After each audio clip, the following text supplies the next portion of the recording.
The Velrath Dominion had already conquered 217 worlds. Their empire stretched across 3 entire spiral arms of the galaxy, swallowing civilizations one after another. They had crushed species that could breathe fire, defeated beings made of living metal, and broken entire worlds with nothing more than the arrival of their fleets. Most enemies didn't even try to fight. The sight of Velrath warships alone was enough to force surrender.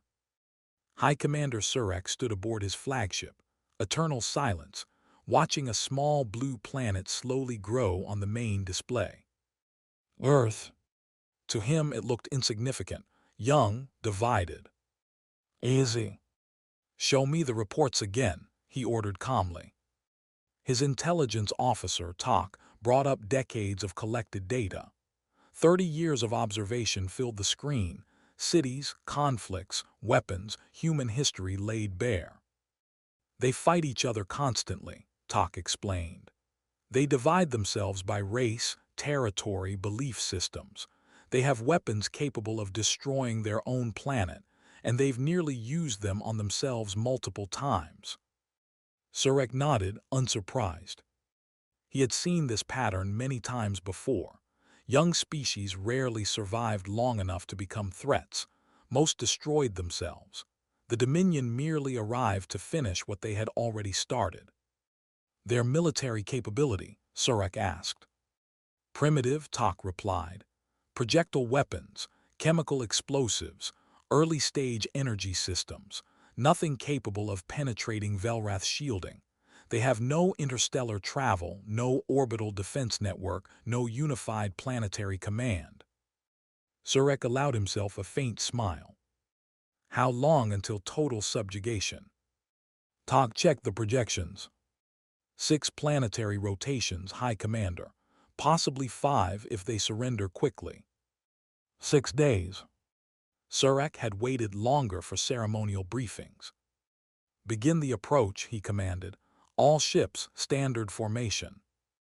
Moments later, 400 warships emerged from the shadow of Earth's moon. They spread across the sky like a swarm of dark metal predators, blocking out the stars themselves. Below, humanity looked up. Billions saw them. And for the first time in history, every human being understood something terrible at the exact same moment. They were not alone. And they were not safe. Sirens began to scream across cities. Emergency broadcasts replaced every channel. Streets filled with chaos, people running, shouting, praying, calling loved ones. On the flagship, Surak watched it all with quiet satisfaction. This was always his favorite part. The moment realization turned into fear. Open a channel, he ordered, all frequencies. Within seconds, his voice reached every corner of Earth. People of Earth, he began, his tone cold and absolute. I am High Commander Surak of the Velrath Dominion. He paused briefly, letting the weight of it settle. Your world now belongs to us. Your weapons cannot harm us. Your armies cannot stop us. You have 1 hour to surrender your governments and military forces. Another pause. If you comply, many of you will be allowed to live. His voice hardened.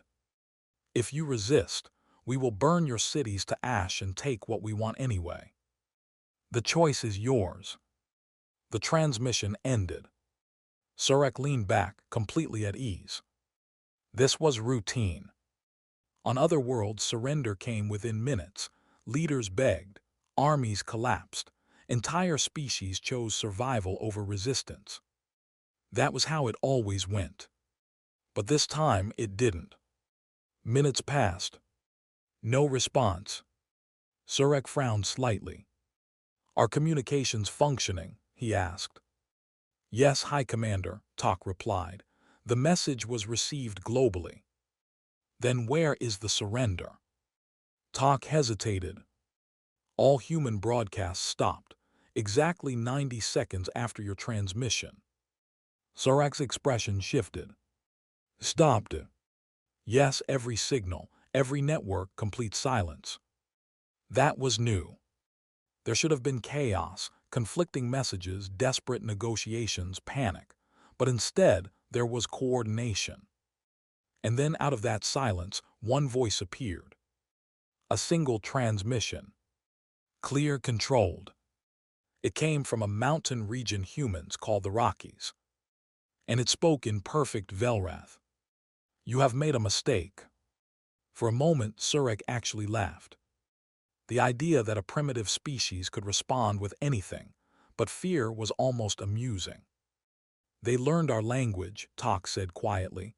From our scout transmissions, they've been studying us. Surak dismissed it with a wave. It doesn't matter what language they speak. Soon they'll be speaking it on their knees. His tone sharpened. Deploy the first wave, ground assault, take the major population centers. Across the fleet, thousands of drop ships launched.